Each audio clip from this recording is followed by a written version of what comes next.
আজ তোমাদের শোনাচ্ছি সৈয়দ মুস্তাফা সিরাজের ডনের বাঘ।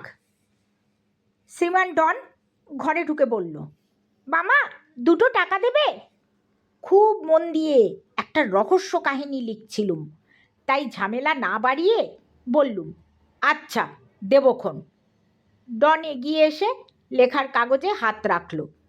এখন জোর করে ওর হাতটা যদি সরানোর চেষ্টা করি তাহলে কি ঘটবে তা বোঝার মতো বুদ্ধি আমার আছে, অভিজ্ঞতাও কম নেই। এই যে চেষ্টা করে অনেক ভেবেচিন্তে একটা পাতা প্রায় শেষ করে এনেছি, পুরোটাই তখন গচ্চা যাবে। কাজেই ফোঁস করে একটা শ্বাস ছেড়ে ওর মুখের দিকে তাকালুম। ডন মিটিমিটি করে হাসছিল। এ হাসির মানে আমি ভালোই জানি। বেড়াল যখন কোনো হতবাগা ইঁদুরকে থাবার তলায় পেয়ে যায় তখন তার মুখেও ঠিক এই হাসিটাই ফুটে ওঠে। ডন বলল, তুমি বুঝি ভাবছ আমি ঘুড়ি কেনার জন্যে টাকা চাইছি? ঘুড়ির দাম তো অত না। তাহলে? ডন এবার রীতিমতো একটু গম্ভীর হয়ে বলল, আমি একটা বাঘ কিনব। এসব সময় ডনের সামনে হাসলে ঝুঁকি অনেক। আমিও তাই গম্ভীর হয়ে বললুম, সত্যিকার বাঘ না খেলনা বাঘ? সত্যিকার বাঘ বলে ডন সেটার সাইজও দেখিয়ে দিলে 2 হাত দিয়ে। বাঘটা কি জ্যান্ত? ডন আবার আমার কনুইয়ের কাছে চিমটি কাটল। ওর চিমটি খাওয়ার অভ্যেস আমার আছে, তবে এটা নিতান্তই ফার্স্ট ওয়ার্নিং। অতএব ড্রয়ার থেকে ওকে 2টো টাকা বের করে দিয়ে দিলাম। ডন আর চোখে ড্রয়ারের ভেতরটা দেখে নিয়ে বললে, বাঘ কি খায় মামা? পাঁঠার মাংস। মাংসের টাকাটা তাহলে পরে নেব মামা, আগে বাঘটাকে নিয়ে আসি বলে ডন প্রায় দৌড়ে ঘর থেকে বেরিয়ে গেল। লেখার তাল কেটে গেলে এই এক সমস্যা, তার ওপর রহস্য কাহিনী বলে কথা।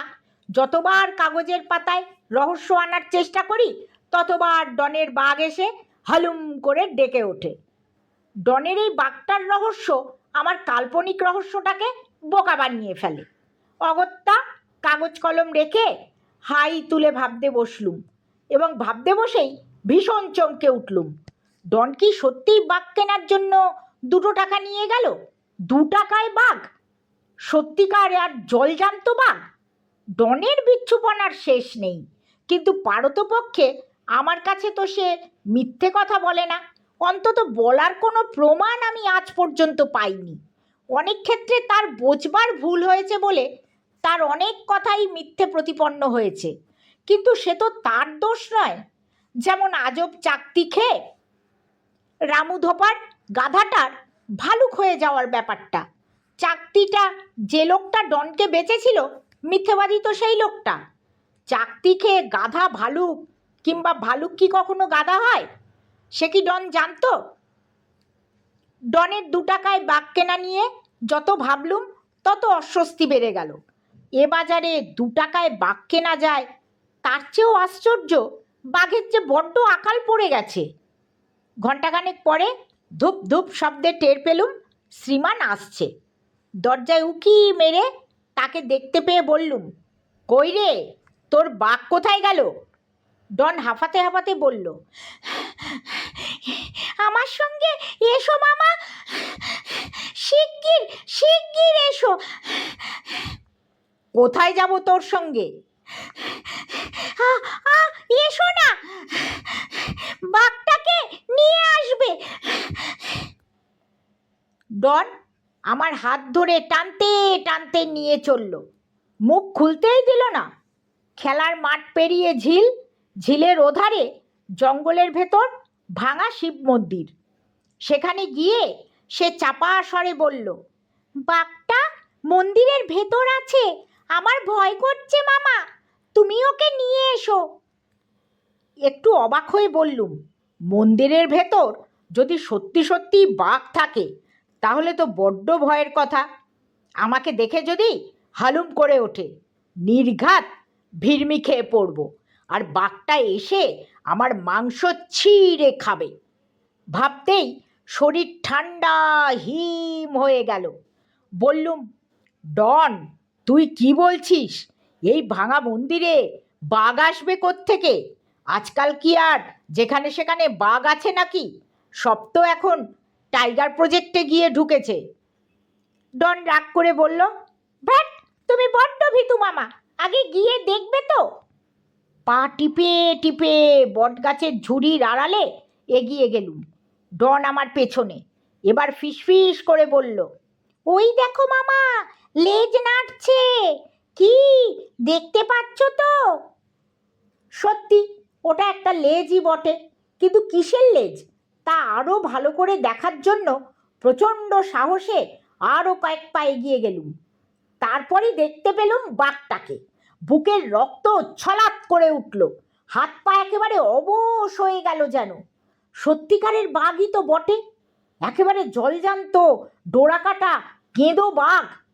দুই থাবার মাঝখানে মাথাটা রেখে জুলজুল করে তাকাচ্ছে, লেজটা মাঝে মাঝে নড়ছে, কিংবা পেছনের থাবা দিয়ে লেজটা চুল করছে। ডন আমাকে আঙুলের ডগা দিয়ে খুঁচিয়ে দিল, ফিসফিস করে বলল, দেখলে তো? ওকে চোখ টিপে ইশারা করে অনেকটা তফাতে নিরাপদ জায়গায় নিয়ে সরে এলুম। তারপর দম আটকে যাওয়া গলায় বললুম, আশ্চর্য ডন, খুবই আশ্চর্য। এ যে স্বপ্ন দেখছি রে ডন। ডন মুচকি এসে বলল, 2 টাকায় কিনেছি মামা। কিন্তু কিনলি কার কাছে? একটা লোকের কাছে। কোথায় সে? ডন এদিক ওদিক তাকিয়ে বলল, তাকে তো দেখতে পাচ্ছি না, এখানেই বসেছিল লোকটা। আমি ওই গাছে ঘুড়ি পাড়তে উঠেছিলুম, ঘুড়িটা উঁচুতে আটকে আছে, পারতে পারলুম না। গাছ থেকে নেমে দেখি লোকটা বসে আছে। বুঝলুম। তারপর? লোকটা বলল, খোকা বাবু, বাঘ কিনবে, 2 টাকা দাম। তখন বাঘটা কোথায় ছিল? ওর পাশে শুয়েছিল। তোর ভয় করলো না? করছিল তো।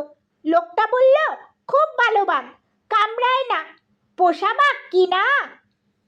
তারপর? ডন আনমনা হয়ে বলল, তারপর তো তোমার কাছে টাকা চেয়ে এনে ওকে দিলুম।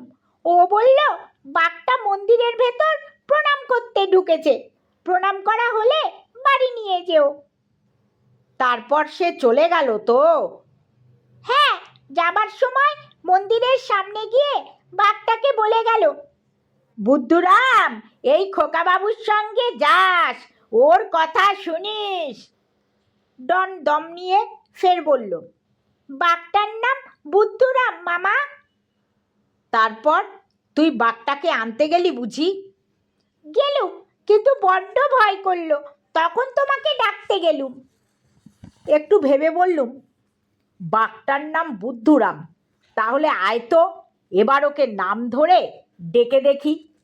দুজনে আবার খুব সাহস করে ঝুড়ির আড়ালে এগিয়ে গেলুম মন্দিরের কাছটায়। তারপর সাহস করে আর খুব স্নেহ ভালোবাসা মাখিয়ে ডাকলুম, বুদ্ধুরাম, ও বুদ্ধুরাম। কিন্তু আমাদের দুজনকেই ভীষণ হকচকিয়ে দিয়ে বাঘটা একেবারে মানুষের গলায় যেন বলে উঠল, কে গঙ্গু এলি নাকি? খিদে একেবারে নাড়ি বুড়ি ছিঁড়ে যাচ্ছে যে। তারপরই সে মুখ তুলে আমাদের দেখতে পেল। দেখতে পেয়ে তড়াক করে উঠে বসলো। আসলে শরৎকালের ঝকমকে রোদ্দুরে এই জঙ্গলের ভেতর ঝাঁকড়া বটগাছের তলায় চকরা বকরা ছায়া জমে আছে, আর ভাঙাচোরা মন্দিরের ভেতরটা দিন দুপুরেই আঁধার হয়ে আছে। চোখের ভুল হওয়া স্বাভাবিক। তবে রে বেটার ছেলে, বলে হুঙ্কার ছেড়ে এগিয়ে গেলুম, একটা বাচ্চা ছেলেকে ঠকানোর মজা দেখাচ্ছি এবার। অমনি বুদ্ধুরাম মন্দিরের ভেতর থেকে বাঘের মতো 4 ঠ্যাঙে, দরজাটা ছোট্ট মন্দিরের, বেরিয়েই 1 লাফ দিল। মতলব টের পেয়ে আমিও দিলুম 1 লাফ। তবে বুদ্ধুরামের লেজের ডগাটাই শুধু ধরতে পারলুম, আর সেই শুকনো ডোরাকাটা জিনিসটা আমার মুঠোয় রয়ে গেল। বুদ্ধুরাম দুই ঠ্যাঙে নড়বড় করে দৌড়ে জঙ্গলের ভেতর উধাও হয়ে গেল। ঘুরে দেখি শ্রীরাম মনমরা হয়ে তেমনই দাঁড়িয়ে আছে। ওর কাছে গিয়ে বললুম, যাক গে, যা হবার হয়ে গেছে, দুঃখ করিস নে।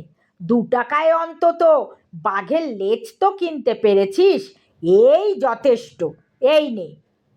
ডন লাল হলুদ রঙের ডোরাকাটা ন্যাকড়া জড়ানো খড়ের লেজটা হাতে নিল বটে, কিন্তু তখনই সেটা ছুঁড়ে ফেলে দিল। মুখটা বাঁকা, দৃষ্টি নিচের দিকে। কাঁধে হাত রেখে বললুম, দোষটা আমারই জানিস। গতকাল ওই বুদ্ধুরাম গায়ে রং মেখে বাঘ সেজে বাজারে খেলা দেখাচ্ছিল। ওর সঙ্গী গঙ্গারাম ঢোল বাজিয়ে গান গাইছিল, আর বুদ্ধুরাম বাঘের নাচ দেখাচ্ছিল। রাতারাতি ব্যাপারটা ভুলে গিয়েছিলাম। আজকাল আর আমার কিচ্ছু মনে থাকে না রে। ডন ফোঁস করে শ্বাস ছেড়ে বলল, তাহলে ঘুড়িটা পেরে দেবে এসো। যাবার সময় বাঘের লেজটা কি ভেবে কুড়িয়ে নিল। খুশি হয়ে বললুম, ওটা দেওয়ালে টাঙিয়ে রাখা যাবে। 2 টাকা দিয়ে কেনা একটা দারুণ শুভনীড়, কি বলিস? ডন জবাব দিল না। এখন ওর চোখ সেই গাছটার দিকে, যার ডগায় ওর রঙিন ঘুড়িটা আটকে আছে। শরৎকালের ঝলমলে নীল আকাশের গায়ে মাথা কোটার ভঙ্গিতে ঘুড়িটা দুলে দুলে উঠছে। ঘুড়িটার জন্য ডনের মতোই মায়া লাগছিল।